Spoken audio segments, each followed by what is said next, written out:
trying everything he can, but it's just not going to be enough against Lepri.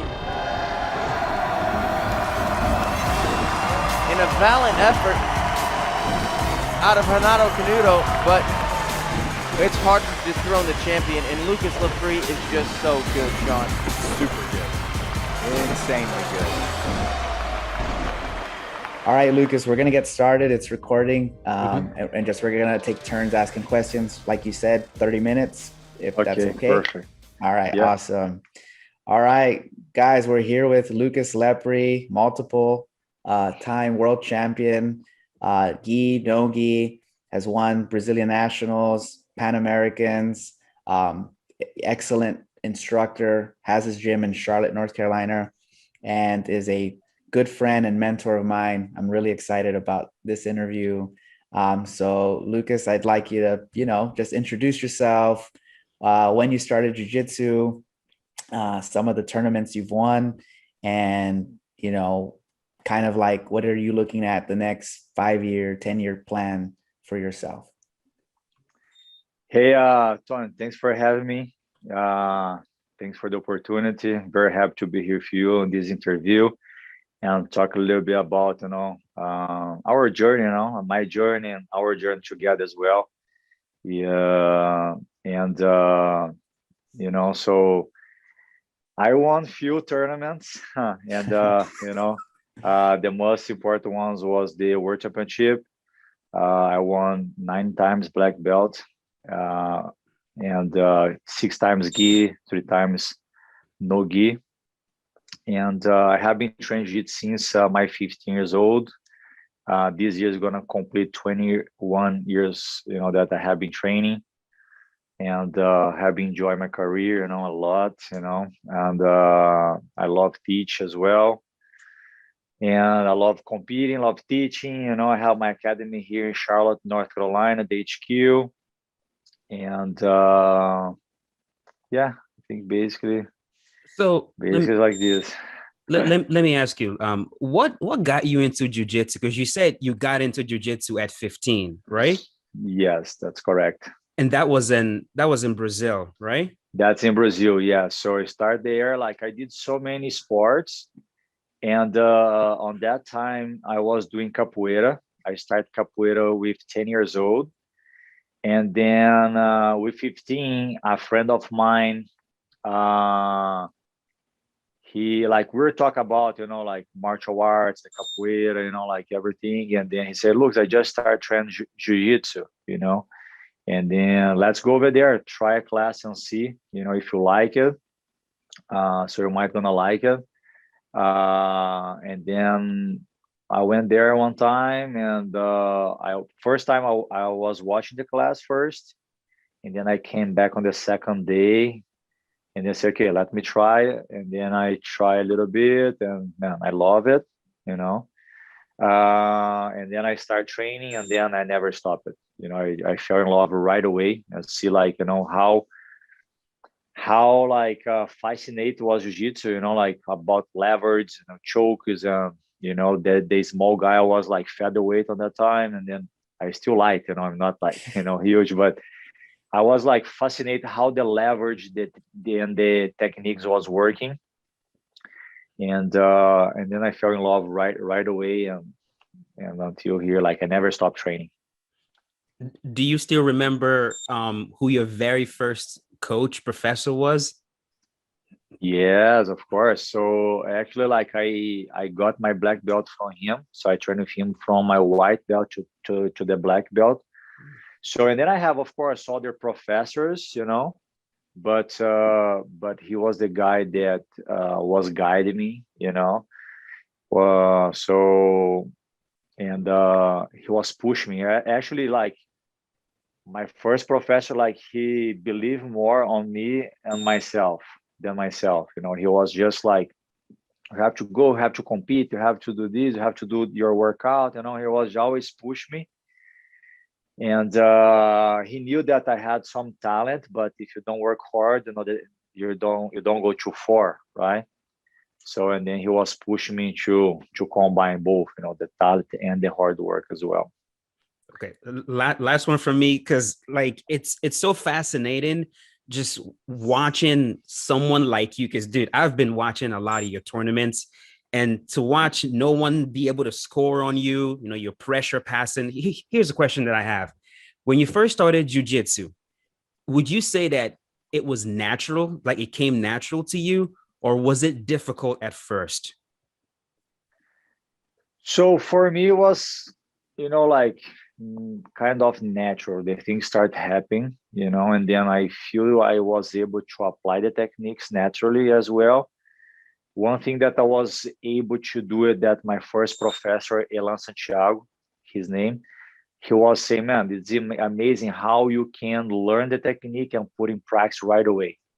That I was like few students was able to do that. And then he was explaining to me how important it is, to do that you can memorize and learn, because if you learn something and then you don't put it, in practice right away, you might forget the technique, so you have to try to put in practice right away that uh, you can remember, later on, right? So, and then I was able to do that since the beginning.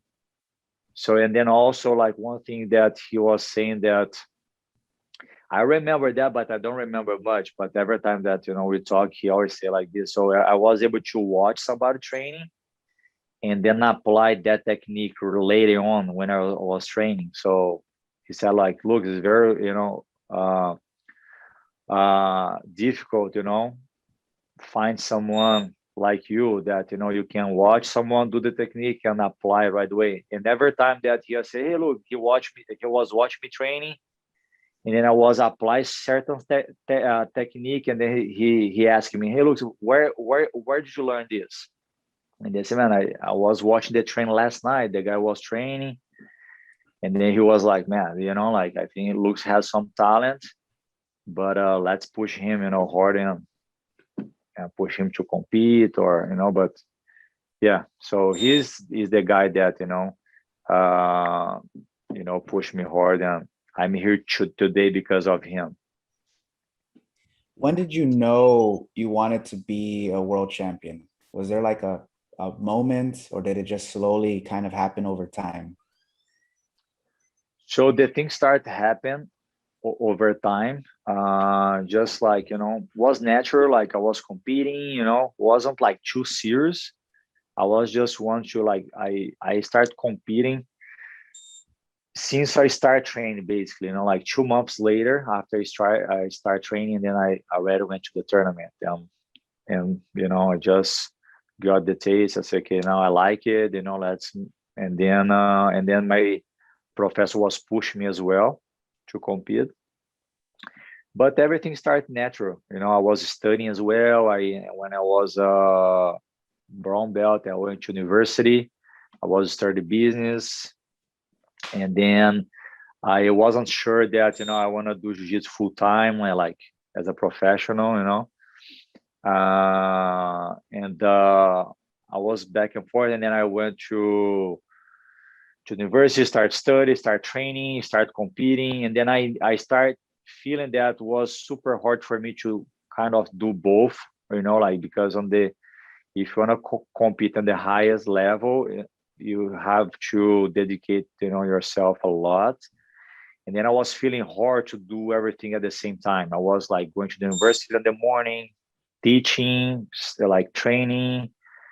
Man, it was super hard, And then I had to decide what I want to do it. But and then I received my black belt. And then actually that year I decided I was studying and training, and that year that I received my black belt, I said, okay, let me get like a pause from the university. Let me dedicate now these 6 months straight to compete the world championship. And then I went to the guy university. I don't know his name. Anyway, but I went there. I said, okay, I want to lock these 6 months, 1 semester that I can dedicate myself over here and see how I'm going to do it at the world championship. And then as soon as I did that, I started to like resting more, eating, like, you know, training more. I didn't think about, you know, any tests or anything that I have to do in university. So, and then was the time that I was like 100% focused, you know, these 6 months before the World Championship that I won in 2007. So, and then actually that time, the only time that I was like 100%, you know, focused on my training. And then I was able to accomplish, you know, my first black belt World Championship. That time, actually, I decided, okay, now I'm going to do this full time. You know, so the only time that I said I decided to do full time was on that moment. Wow. Yeah. And did you win any world titles, other colored belts? So I did as a blue belt and took second as a purple and brown. Okay. So I didn't win like purple and brown, but and then I won as a black belt. Wow. I didn't know that. That's So do you think the reason why you didn't win at purple and brown was because you weren't 100% dedicated to jiu-jitsu? Do you think that's why you didn't win at those belts? Can be, I don't know, can be like one of the reasons for sure, you know. And another reasons as well, like I was can be, you know, we never know like what's the exact reason was, but can be I was like studying and I wasn't like 100% focused, you know. And but also maybe another reason can be like I was having a hard time to find like a sponsor to pay for my trips, you know, because I'm from like a small town in Brazil. It's like a countryside. So, and then I have to go to São Paulo, Rio de Janeiro for the big cities to compete in the bigger tournaments. And then was very expensive, you know, each trip that I go was like very expensive. So I didn't have the money to travel much. I have to pick some tournaments that I want to go, you know, and then I was like looking for a sponsorship, you know, and it was really hard to find it. And then that was stressed me as well, you know, besides I have to study, training, you know, and then I have to go and looking for some sponsors as well. Sometimes I miss training because I was looking for some sponsorship, you know. So that was like kind of like more mental as well. Plus, sometimes I was missing training because of this too. So it can be a bunch of reasons, you know, together. so I know that, you know, training takes a lot of time. It takes a program, a system. What are some of the priorities someone needs to have in order to compete at that level, at that high level?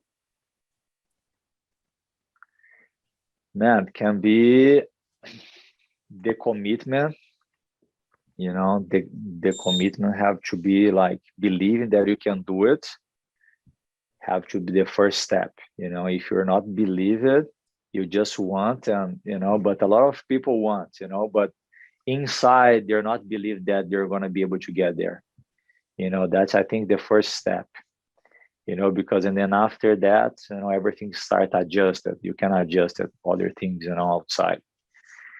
And yeah, man, you have to be like kind of like, you know, happy, you know, what you're doing. If you're not happy, if you're not motivated, it's hard to do something, you know, well.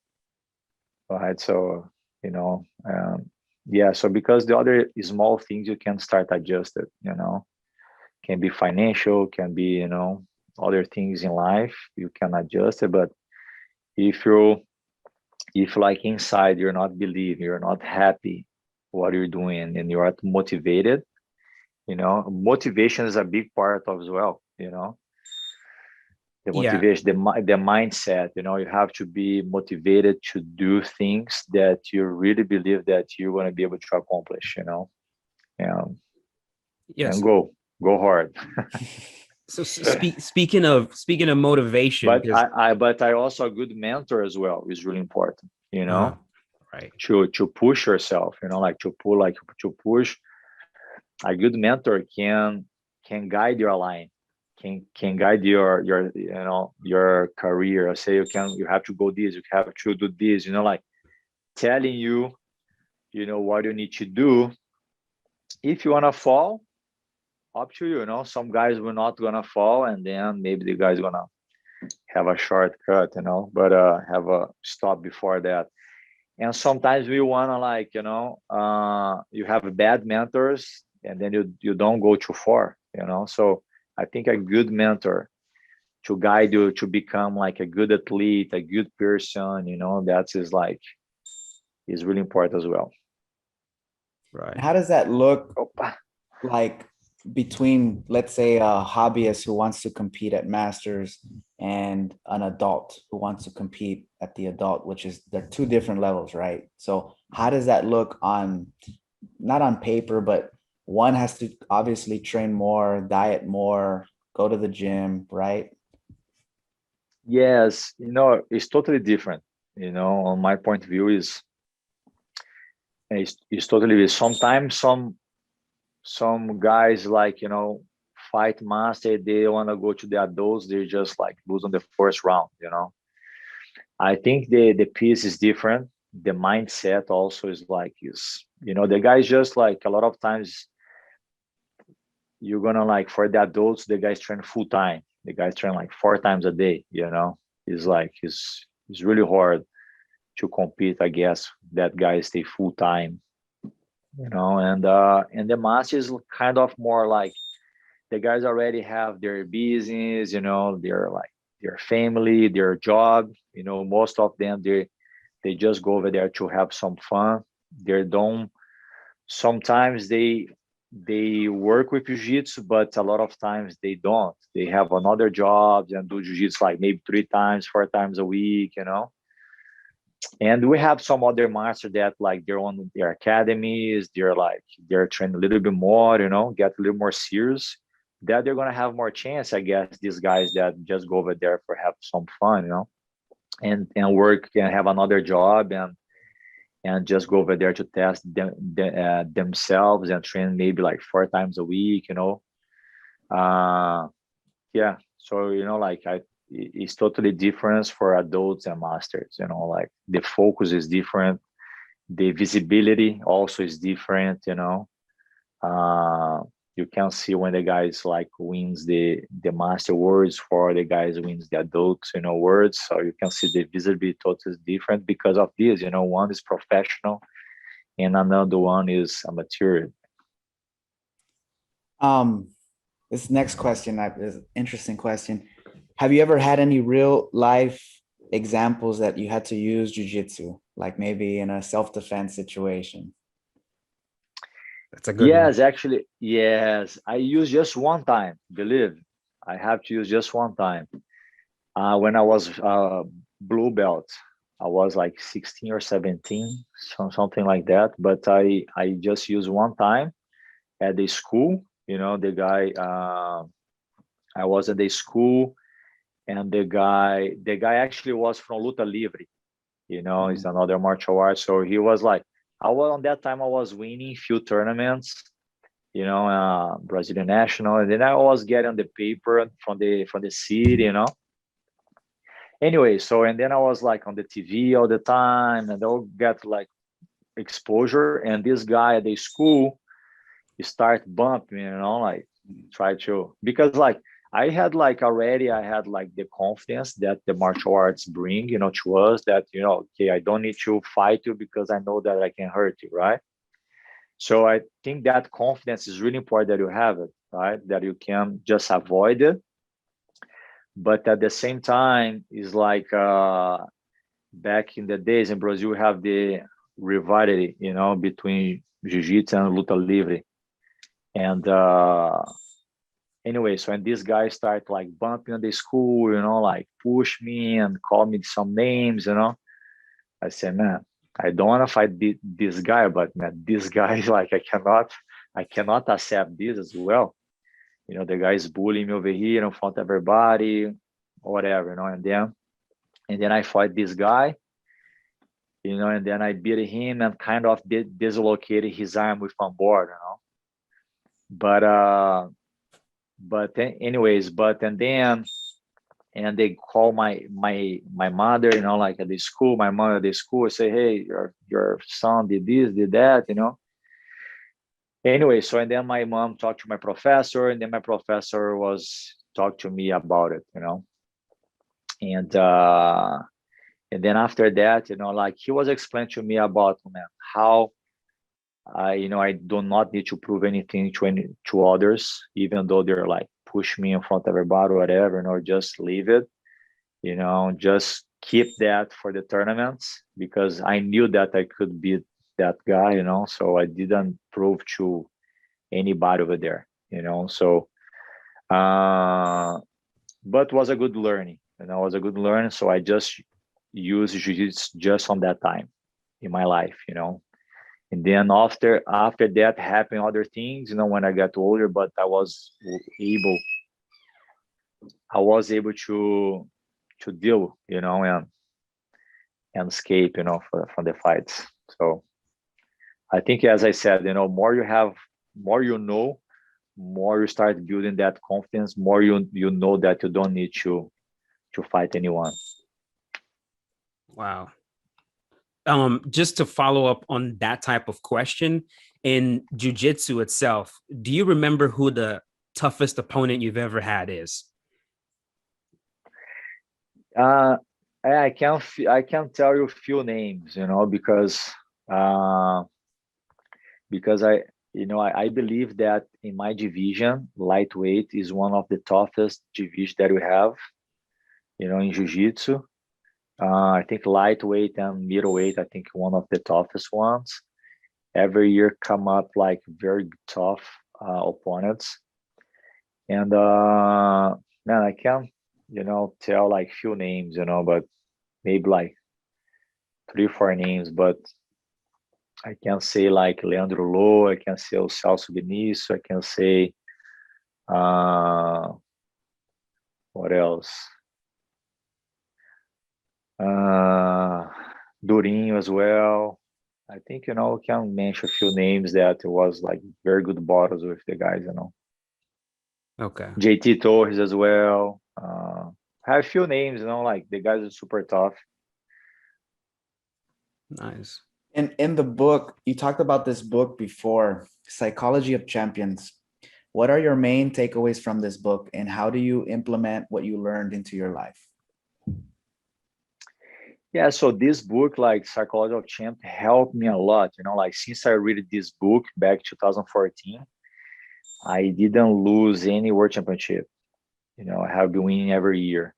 I think this book, like saying about like a bunch of athletes, you know, and what the athletes are like, what what their vision is when they're competing, when they start going to the finals, you know, what like the pressure means to them, when they're like on front of the crowd, you know, about like, you know, like when they have like, you know, sponsorships and they have a bunch of stuff on their shows, that how they're going to deal with. So that helped me to deal with a bunch of with the same that some of their like the athletes on the book was passing, you know what, and then what their mindset was like okay, so you know, I have been doing this for my entire life, you know. So basically was like this, you know, just like I have been doing this for the entire life. I get over here on the final, you know, I'm super happy, I'm super motivated to go over here and show what I have been doing all this time, you know, in front of this crown. And I'm the greatest. So that was like my mindset, you know. Actually, like I read this on the book, you know, but I say like I learned this and start putting my mind kind of the same mentality, you know, like the same mindset that they explain in the book. And then I just keep, you know, keep going. I just stick this on my mind, you know, and then the things that, you know, like, okay, so I'm invisible. I'm invisible. I'm the best, and just put all these words on my mind, on my mindset, and works perfectly. You know, works really good, and put me with another another step, you know. So I was the way that I was focused, you know, was really hard for someone get on the final and beat me, you know, with this mindset. What's You that know, book and called? Psychology of Champions. Okay. Okay. And of course, this can help in life as well. You know, whatever you're doing, you're gonna do with excellence. You know, you're gonna do like your best to provide. For example, if you have the academy, can help you to provide the best service, the best quality of class, and so you're gonna care this for which life that you have it. It's not just for the sport, but can be for other scenarios as well. Okay. Awesome. I've noticed every time I study you or I train with you, you continue to update the techniques. You're constantly improving, whether it's passing, sweeping. I still remember when Worm Guard came out, you are already studying how to pass it. How do you study jiu-jitsu? How do you break down techniques and learn and then improve and create your own ways to either fight this or pass this or pass that? Yeah, so I think that's another reason, I think, in my opinion, that I keep winning all these years, in the row, because of the improvement, like adjustment of the techniques, that I have been doing every year. Every time come up like a new techniques, a new concepts, and then I try to catch up, and follow. I think like I start to understand the whole concept, that I can shut down that game, right? So the prevention, on my opinion, is the key. So if I prevent the guy get to the position, that's the key. But of course, I study and work a lot when the guy is already there. But you can see most of my fights, the guys cannot go too far. What they want to do it, what they want to apply it, because I try to shut down right away, and put them a little bit frustrated. And that's the time when they're like frustrated. And that's the time that I start implement my game. So, and yeah, so I study over here at the academy, right? So for example, I let the guys playing the game on me, and then I start counter, like I start, visualize what I can do, and sometimes gonna work, sometimes it's not gonna work, but and then I start adjusted. So I do this here with my students, and as soon as I test and see and try it, and then as soon as I say, okay, this is gonna work out, and then it's the time that I teach. So first I try develop a few things here, some concepts, some preventions. I try to understand the whole concept, on top, on bottom, and then as soon as the whole thing is ready to show others, and then I just pass forward. And one thing I noticed in 2014, when you became my professor and you instilled the mindset and the techniques, the jiu-jitsu style, the knee cut, the pressure passing, that's really helped me as a jiu-jitsu athlete. And I saw tremendous, improvement in my game. And another thing, you really helped me understand fundamentals, right, in the techniques. Where did you get your style of this knee cut pressure pass? Who influenced it? Yeah, so like I think if you have a really strong foundation, a really strong basics, you can carry these and learn other games easily. And my first professor, Elan Santiago, he was like very detailed, really good teacher. And then he taught me really good foundation, really good basics. And then also he started, show me different styles, So he said, okay, Lucas, this guy does this, let's try this. And then this other guy does, do the half guard, or this other guy do the cut pass. And then he kind of tried to get a little bit of each fighter that we had back in the days and start trying to put on my style, And then of course later on I start watching the other guys that I like more, and then I start copy them as well. Try to like, okay, so this guy do a lot of knee cut and submission, you know. For example, I train with Terere. So when I was training with him, I was trying to copy him because I was a big fan of him, you know, and then I tried to copy a little bit his style. And then is where I start doing the wave pass, back take, you know, or coach Gatti take down, right? So and then I was imitating him. And the other guy that I was like kind of purple belt, or you know, I was watch as well, was Fernando Margarida. Was like with the knee cut and baseball choke. You know, he was doing this all the time. And then I was watching, say, man, this looks good. Like looks clean, you know, looks very technical, clean. I wanna try this. And then I started to implement on my game and see that was working, you know.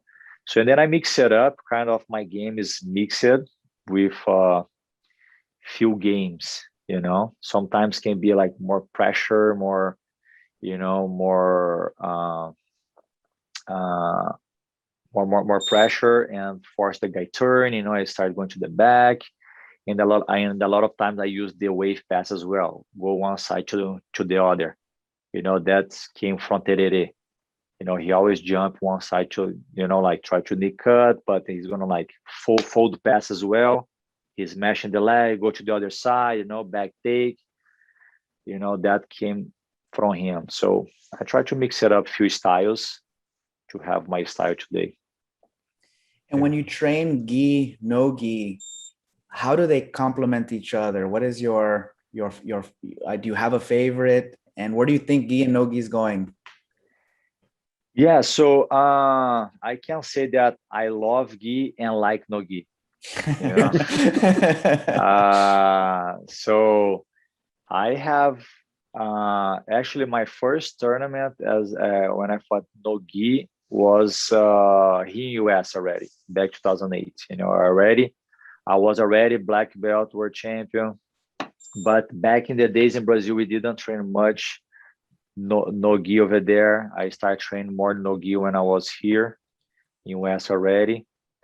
And then after that, I started training a little bit more, not much. I was training like maybe twice a week. And then even though like I was able to start, you know, winning some no gi tournaments like Pan Am's, World no gi, you know, even though when I took second place at ADCC, I was just training twice a week. You know, maybe like 4 weeks before I was training every day, you know, but most of the time was just twice a week, you know. And I think like one can help other, you know. I think you can you stay like with the fast piece in no gi as well, can help your gi, you know. Some adjustment in the gi can help your no gi as well, you know. Can be like a little bit more like you know, technical.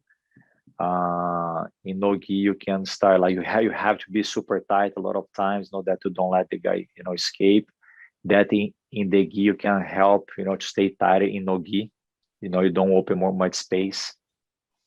So I think it's a good complement, you know. I think is one's gonna help other.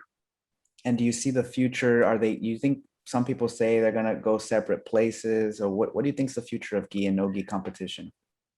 No, I don't think difference, you know. I think it's like when I have tournaments no gi and gi, it's the same way, you know. Some people may prefer train more no gi, some other people is the way that it is. The other people train more gi, you know, and some guys train both, you know, and don't care much, you know. And yeah, so it's basically like this. I think it's gonna be both ways, you know.